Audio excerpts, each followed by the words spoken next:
Hello, and welcome to the Loop Marketing Podcast, where we dive into the strategies, stories, and shifts shaping the future of marketing. I'm your host, Elise Stieferman, and today we're exploring a topic that's both timeless and urgently relevant: humanizing brand experiences, especially in industries where that's often easier said than done. And whether you're in B2B or healthcare or finance, you know that these spaces tend to default to features and functions and even jargon. But what happens when we shift from that product first to people first approach? So, to unpack this transformation from strategy to activation, I'm joined by two fantastic guests today. The first is Mike Lee, who is our Senior Strategy Director at Monigle, which is a brand experience powerhouse that helps organizations move from rigid institutional identity to something that's much more emotional, much more real. And then, of course, Thomas O'Malley, who's our account supervisor here at Coegi. He brings the activation lens and helps make sure that brand strategy translates to real world impact through data and media. So, in this episode, we'll dig into what it actually means to humanize a brand and how to break out of traditional messaging traps, as well as how AI and personalization are rewriting the rules of brand empathy in a tech driven world. So, let's go ahead and jump right in. Would love to start by defining what a humanized experience really means. So, Mike, for you, what does it mean to humanize a brand in action? Yeah, it's a great question, and it's something that at Monigle we actually spend a lot of time thinking about. We've created a process called the Humanizing Brand Experience, which really looks at how people experience brands across four primary lenses: sensorial, emotional, intellectual, and behavioral. I think so often people fall into the trap of thinking like, oh, a brand is identity, it's voice and tone. You might do the fun archetype exercise, but you lose sight of the people at the center of it. Who are those individuals that the brand is really built for? And it's not just the people walking through your doors or hitting your website. It's everybody that is a part of that brand, including your employees, including the community, including your customers and potential customers. And so by understanding how the brand needs to show up, how do you do more than simply create an image, but how do you bring that to life in your built environment? How do you bring that to light in every service experience? How do you bring that to life throughout kind of that whole living ecosystem of your brand and business? And so when we think about what is a humanized brand, it's a brand that's designed to connect with people where they're at, to resonate with them on the ways that people move through the world, right? You hear something and it can trigger a memory. The way you feel when you walk into a building, all of these are elements of that brand experience. And we need to approach it from a human first perspective to not only understand it, but then to be able to effectively craft it to create the experiences that we want to drive those businesses forward. I think you said it beautifully, Mike. And I've seen a lot of the work that Monigle's produced, and you really do an excellent job of putting really the human at the center of the experience. And it doesn't matter if it's a B2C brand, a B2B brand, a little bit of mixture of both. At the end of the day, who we are talking to is an inherently human person who lives and breathes life outside of the office walls. And yet, I feel like for B2B and healthcare and finance, there's still a tendency for people to really default to that product first messaging and then also take sort of that more rigid approach to how they think about marketing campaigns in general. So, Thomas, I know that we don't necessarily create creative or advertising in house, but we help bring those activations to life. So, what would you say we should do in order to avoid that default of leaning into that traditional product first approach and instead, again, humanize the marketing experience? Yeah, absolutely. I think one of the core things here is really to move away from that, product first messaging that you're talking about, but with the idea that people aren't really buying just the product or the service, but really they're buying into the brands that we're representing. Mhm. And I want to go back to something that you said, Mike, it's reaching people where they are.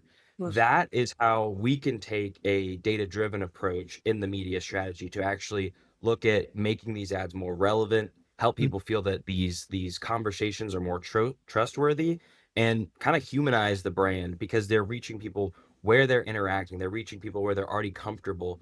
And with that in mind, we'll be able to kind of create a better experience overall for our teams. Yeah, and it's tough, right? Like I get it. Whether you're working in a highly regulated environment, so whether, healthcare, financial services, or you're in a very sales-driven organization, you're sort of trained to think about product first. Like what do our, what is our widget and what makes us slightly different than our competitors? The challenge is that only lasts as long as somebody doesn't come along and do the exact same thing or do it better than you. But when you really think about the outcomes, right? What are you creating?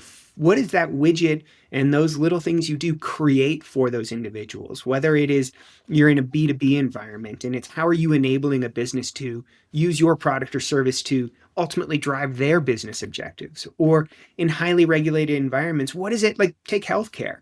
That's a really tough one. There are so many regulations around that, whether it's HIPAA or protected health information, that can make that environment very challenging, but it's also an incredibly personal and human experience. The challenges and the moments that people have when they're moving into a healthcare environment, when they're seeking care, whether it is routine care all the way to the highest acuity chronic health challenges, this is a very personal and human experience. And so there's an opportunity to resonate with that instead of just sort of that product first messaging, or even in that B2B space, recognizing that these individuals that you're speaking to are humans that have their own desires and fears and challenges, and that they're not just looking to fill, an order.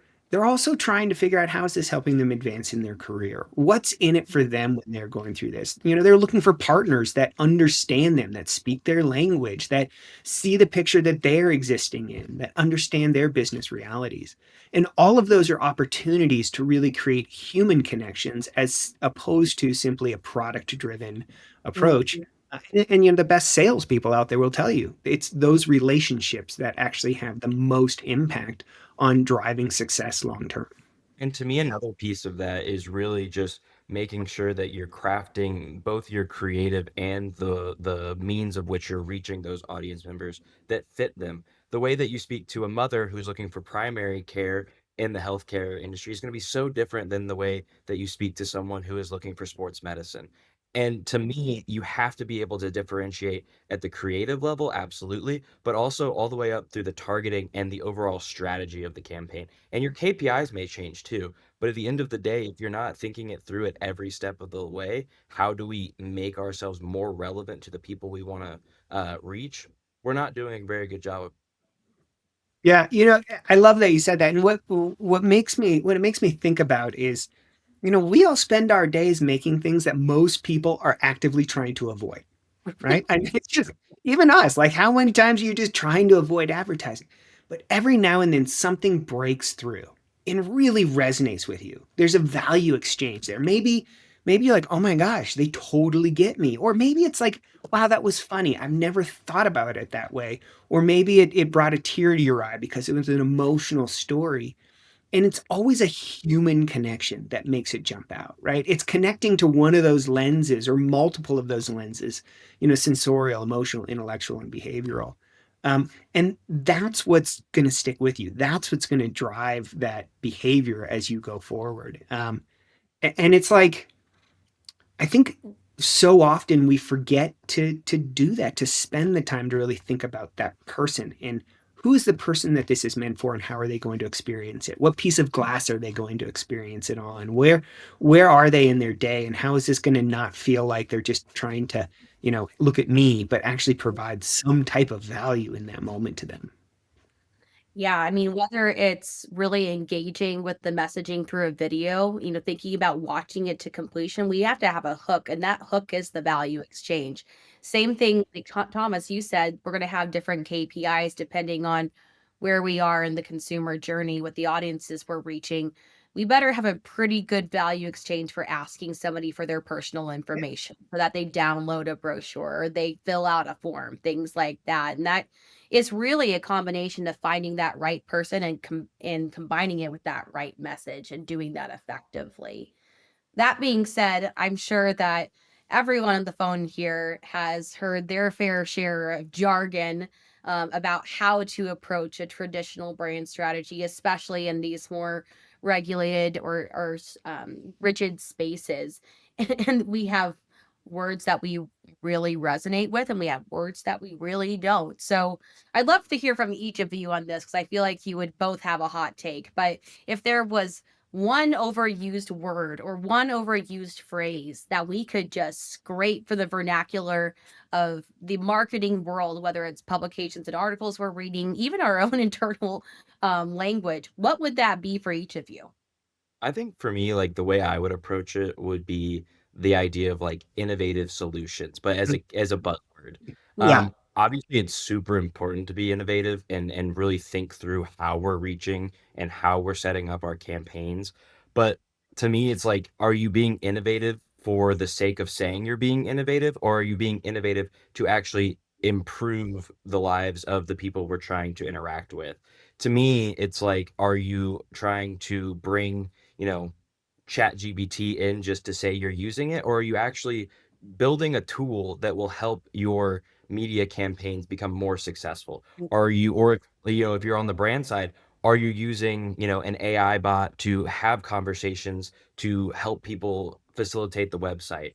And if you're doing that and it's being used to improve people's lives, that's fantastic. But if you're kind of just doing it to just do it, it can lose its value. And then we go back to what we were talking about before, where you don't have that authenticity, and authenticity is so key. Yeah. It's funny because that's probably the word I would choose, right? Is authentic. And it's not that like you're getting rid of the idea of being authentic, but I think the word like authenticity or authentic is overused because it's a crutch, right? They're like you say like, oh, we've got to have authenticity instead of defining what that is, right? So if you're talking, going back to the mom looking for primary care, well, how do you create a message that's authentic? Like you can't put that in the brief and then expect your creative team to come back with a message that's authentic. You have to outline this is her life, right? These are the moments that she's experiencing. She's, like getting the call from preschool and it's like, oh, not again. Like I'm in the middle of a meeting and like, the little one like bonked their head because they were climbing on the whatever, right? But like that's a really stressful moment. And so if you're trying to authentically connect with that, you need to really understand that moment to do it. And I feel like too often people drop that word in, drop the word authenticity or authentic in there, and then they stop. And it's like prompt to you need to provide a whole lot more information right after that statement in order to really create effective advertising or effective brands. But I think too often people get to the word authentic and sort of stop like, oh, I've done my job. I called that authentic. I think that's such a fantastic point. And as you're looking at it, you know, saying authenticity, even the way that I brought it in was you can't just check a box and say we are authentic. Yeah. It's proving it every single step of the way, from the first conversation you have with a user all the way to them leaving the actual appointment, let's say. It's every step of the way you have to continue to prove that you have their back and that you are authentically there for them in some way, form, or fashion. And that's the value exchange that we're Yeah, talking about. yeah, absolutely. It's really interesting because we all have these like, every agency has their workshops and their tools. I think, everybody knows like the archetypes. And Mhm. so often you'll see like a brand be like, oh, we are the expo. They all want to be the hero. We know that. But like, oh, we're the explorer, we're the sage. And then they become so focused on that in their brand communications that they forget to actually be authentic, to actually be human, because no human is one character. We are all complex. We are all multifaceted. We have great days and bad days, right? And it's how do you show up as a human, humanly in those interactions? Because that feels authentic. I think all of us have really great BS meters. When you're like, yeah, that's not right, right? When a brand is saying something that just you're like, that's not right. And so to me, when you think about the idea of authenticity, it means be human, right? Mm, React as a human would. Like you're a person behind this. It's okay for some of that humanity to come out because it makes it real, right? People want to interact with real people, not just like these, character in a story mm, that is not authentic. mm-hmm. And you brought up the topic of tools, Mike. Actually, I'd like to dive into that a little bit further, because again, the way Monigle approaches human centricity in your approach is slightly different than the way Coegi does, because we're coming at it from two different angles. One's the brand message and that value. The other is making sure that we're reaching people and avoiding the biases, again, of thinking about an audience from that archetype sort of approach, and then therefore losing out on narrowing our audience based off of our biases. So Thomas, let's start with you. When we're thinking about tools and research that we're diving into to uncover emotional insights and helping use that to fuel strategy, what are those where do you start personally? I mean, there are so many tools that we do have ready to go. I mean, but just to like top line it, we use a multitude of demographic, behavioral research, ethnographic studies, and honestly, sentiment and social listening analysis. And ideally, what we're doing there is we're uncovering those deeper emotional insights that are driving the people that we want to talk to. And then what we're able to say is, hey, we're not just making assumptions on what we're trying to say. We're not just making assumptions on what these people want to see or hear, but we're actually getting to the heart of what they need from our brand. Mhm. And the way that we do that obviously is more reflected in the strategy, but it's passing those insights over to Mike and his team so that they can kind of craft it in the brand strategy and the creative as well. Yeah. From our side, we certainly have significant. We have a full insights division. We actually run uh, studies. So we run a big study in healthcare called the Humanizing Brand Experience. We have a similar one that we actually run that benchmarks financial services organizations throughout the country across all of those different lenses. The emotional, intellectual, sensorial, behavioral, really diving into what are all of the pieces of that experience, and that allows us to benchmark every virtually every major healthcare brand out there against each other per market to really understand what drives preference, what drives choice, what drives advocacy. And those are incredibly powerful directional tools. But I believe the most important tool that you can't forget is throughout all of that is to actually talk to people, to use the qualitative sides, because quantitative is amazing. Like the trends it can uncover for you are incredible. But if you forget to do the qualitative piece and actually talk to people, you oftentimes miss that nuance. You miss that piece that makes it really real for them. You can see like, oh, something's trending down, in their perception of best people, which we know is a huge driver in healthcare. Understanding what does that mean, right? Are you talking about like, oh, this is an experience that we're having with like, a certain like part of the experience? Is this like, oh, on arrival, like we know parking drives everybody crazy, right? But or is this something that like something's wrong culturally at the organization and people don't feel welcome? But like you need to dive a little bit deeper and talk to people and hear their stories, because it's in those moments, or at least from my perspective as a strategist, that you really find the gold. Like those moments where like, oh my gosh, that makes something amazing. I remember we were working on a campaign for um, a hospital system in the Chicagoland area, and it was specifically focused on cardiology,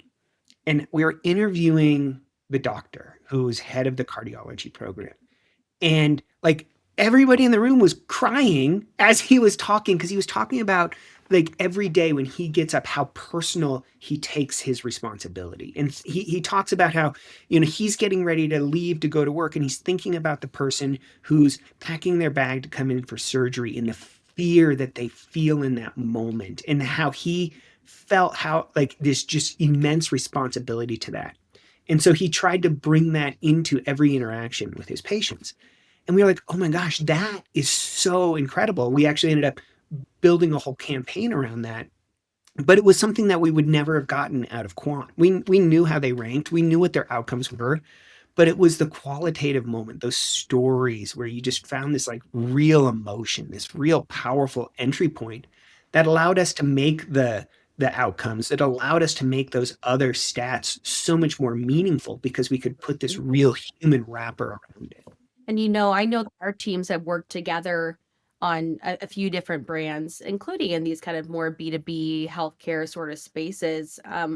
I'd love to hear from both of you because Thomas, you help handle the account side from Coegi, and then Mike, I know that you've been integral in building out strategy for multiple Monocle brands. But can you share an example of where Monocle and Coegi have come together to maybe help a brand shift towards more of a human-centric identity, and how we were able to complement each other in making that happen? Yeah. Do you want to go first, Thomas? I am happy to go first. Uh, so I think of our work with MSU Healthcare.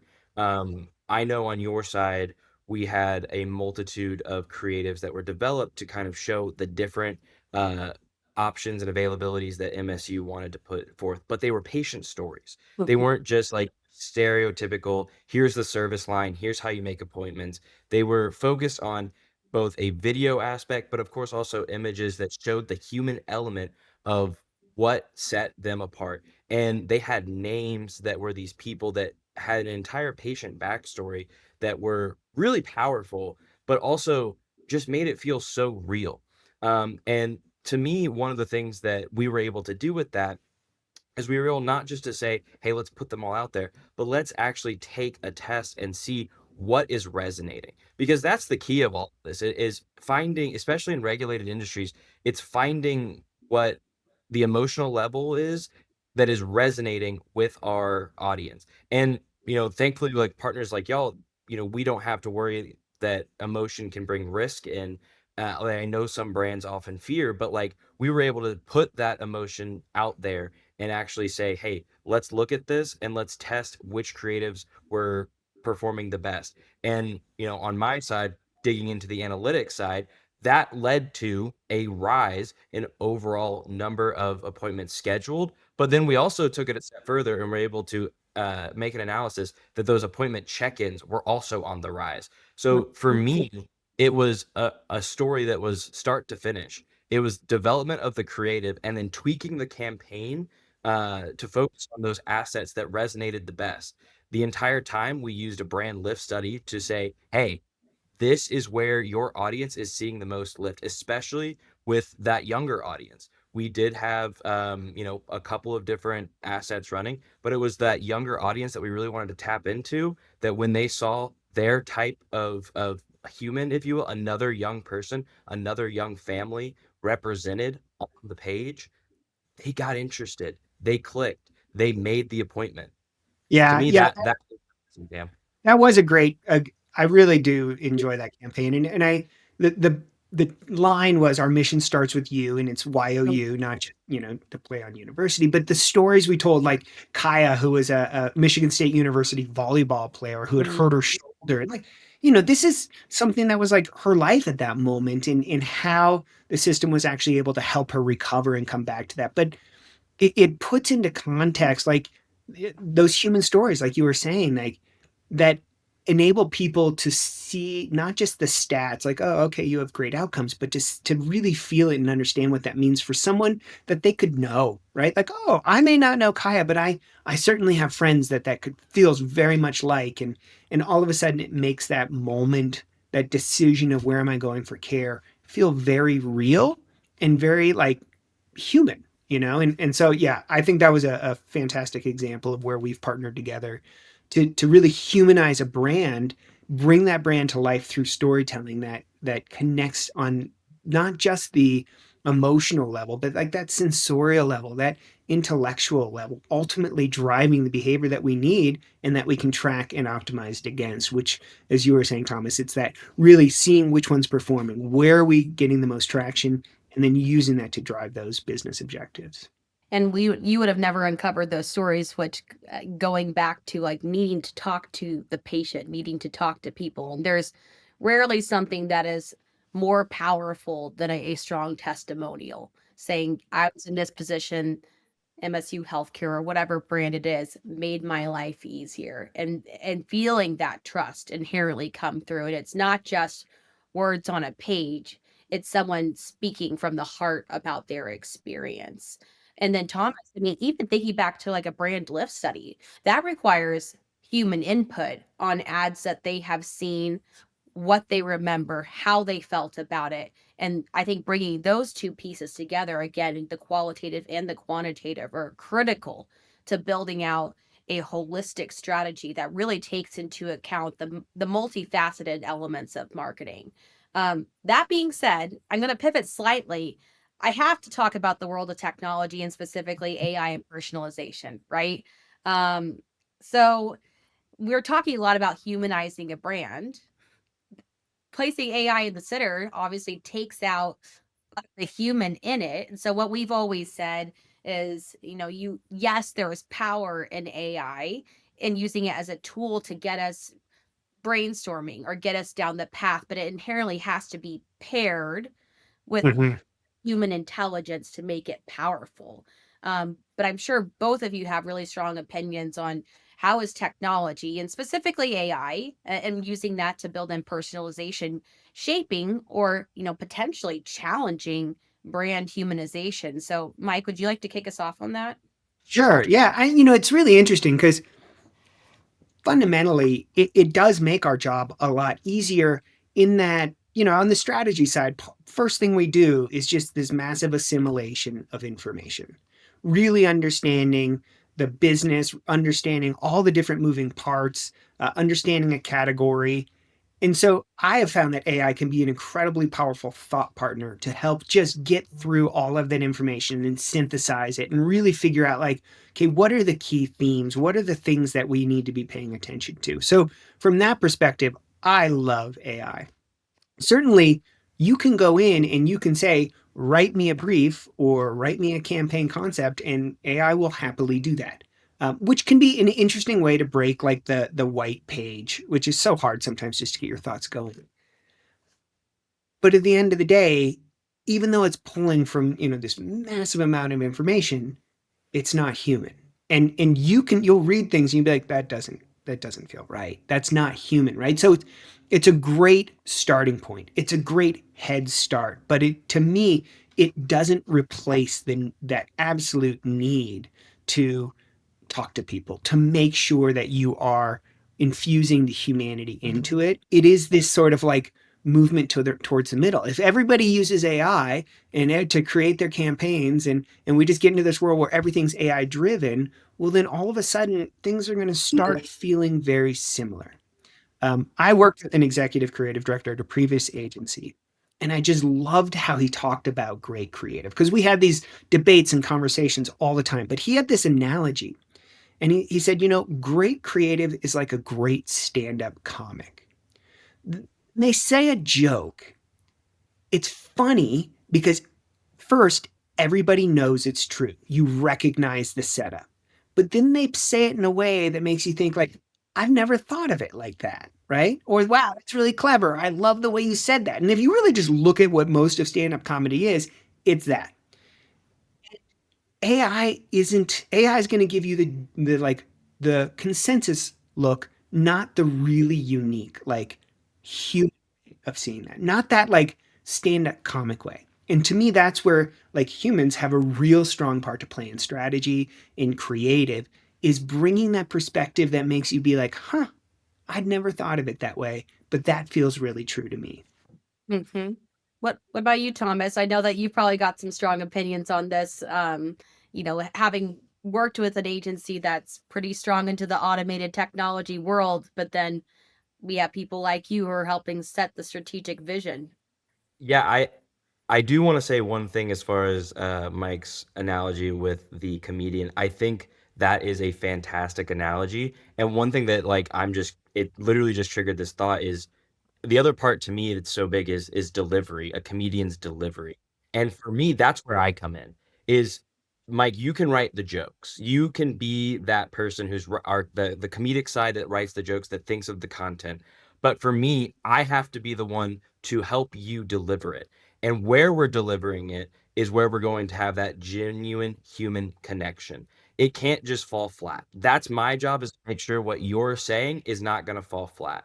And for me, looking at how AI helps with that, it can help streamline that experience. Like for me, automation in AI is so powerful, where we can use it to improve our inventory scores, look at creative from a starting point, and try and improve it on the outset with just eye tracking and things like that.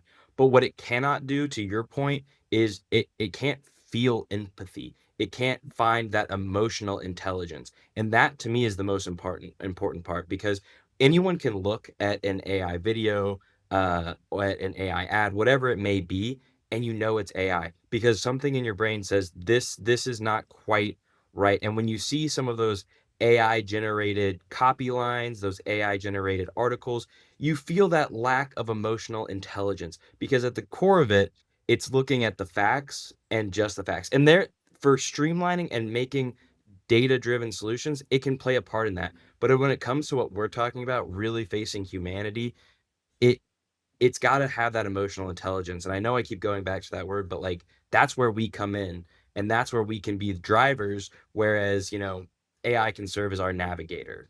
Yeah. Yeah, absolutely. It makes me think about how I remember when social media was just blowing up, this was like probably 2010. And at agencies, we were like trying to figure out, like, well, how do we do this social media thing? Like, what's this Facebook thing? Um, but it quickly led to a lot of hand wringing and kind of pontificating in the agency world. And one of the things that people talked about was the good enough revolution. So we were coming from a world where everything had to be perfect. The art direction on every spot, every out of home board, every print ad was so meticulously thought out. And quickly we found ourselves in a world where content was consumable. It lasted 6 seconds and was gone. And it just this constant stream of content. And that standard for what good content was fell. It went from is this perfect to is this good enough? Is it gonna occupy someone for the 2 or 3 seconds on their scroll, right? Is it gonna get them to maybe do the next thing?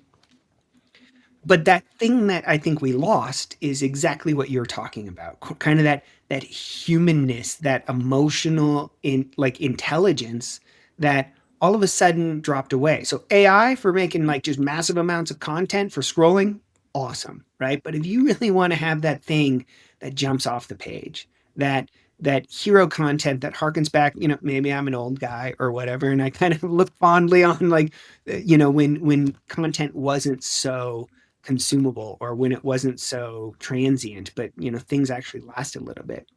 That's where I think that emotional intelligence really lives. Because when you think about some of the most powerful advertising you've seen, it's because it made you feel a certain way. Maybe it made you laugh, made you cry, whatever it was, but it stuck with you.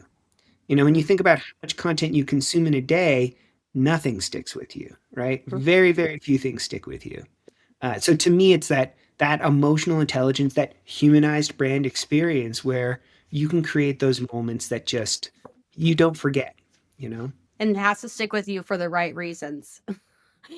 There are some ads out there that stick with you for the wrong reasons. I mean, whether it's like an um audio branding that's like will not leave your brain, and maybe that's a good thing, but it's also like I have negative brand experience because now I can't get this out of my head, or Mhm. it's memorable for the right reasons. And I like what you said, Mike, about um going beyond to good enough. I mean, that's the whole reason why we're having conversations like this today. And that's why I have you are both experts in this space, and would love to wrap up just for you to share a piece of advice, a singular piece of advice that you would give teams who are being tasked with going beyond good enough and helping bring brand values truly to life through these different channels, the many different channels that we have at our fingertips today. What would you say to them? So, Thomas, I'd love to hear from you first. I would say stay intentional. Every touch point that we are looking at whether that's the human side or the digital side, deciding where our ads can run, they should all reinforce our brand's values and the humanity that drives that brand. There should not be a moment where you're like taking that good enough approach where you're saying, we need to serve impressions, let's just put them here. It should always really enforce the brand's values. Mm. And whatever those values are, that's something that we can have a conversation on at the very forefront. But at the long and short of it, we're always laddering up to that. And whether it's a story that we're telling, a conversion that we're driving, whatever it is, we will always hold those values as our North Star of where we're going. I love that. What about you, Mike? I'm going to practice yes and, right? And it's, I've spent a lot of time, I think we spend a lot of time at Monigle studying people, behavioral psychology and heuristics, and really understanding why we do things. And there's something that, there's the peak end rule, which is really thinking about those hallmark experiences. Yes, everything has to live up to those values, but there has to be a moment that is designed to stick with people, right? So let's say you have 100 hours to spend on something.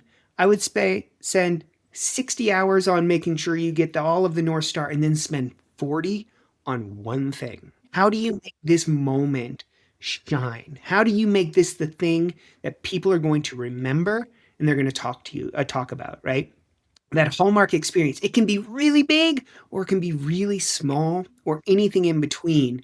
But those are those moments that jump out. Like if everything's just really good, then nothing is memorable, right? But if you go really good and then incredible and then really good, you'll talk about the incredible thing.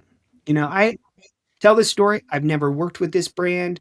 This is not a client I worked on, but years ago, Celestial Seasonings tea. Do you guys know the tea company Celestial Seasonings? I drink their peppermint tea, and it's weird because they don't have strings, right? They're just these like squares that you have to stick. And I bought some peppermint Celestial Seasonings tea. It looks like any other box on the shelf. And when I got home and I opened it up, inside there was a commemorative tin, kind of like an Altoids tin. That was the design of the cover. And you could put your tea in it, and it was so much easier to actually get the tea out of that tin than like opening the box and unrolling the wax paper. And it felt like, oh my gosh, like this is amazing. This wasn't a promotional thing. Like I wasn't like a cereal box, like get the toy inside, right? It was something that it was just a pure surprise and delight moment. But somebody had spent enough time to really understand, like, great product. What are those little things that bother people about the experience of this product? And how can we give them something that really makes a difference? And I for probably like 6 years until one of my kids stole it to keep like Lego hands. But I still talk about it because it was like this moment where I was like, that's going to stick with me. That's like, even now I'll be on Amazon, like shopping, and I'm like putting the Celestial Seasonings in my cart because that brand moment stuck with me.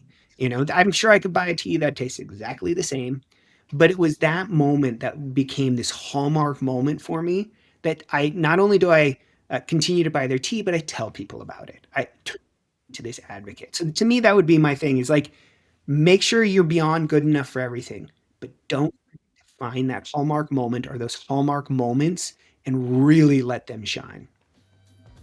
Well, not to be too cheesy, but I think that's a nice warm ending to this wonderful conversation. So I want to give you both a huge thank you for sharing your insights. It was such a thoughtful conversation. And to our listeners, if you enjoyed today's episode, be sure to follow Monigle and Coegi on LinkedIn for more perspectives on building a human first brand experience. We'll see you next time. Thank you. Thank you all.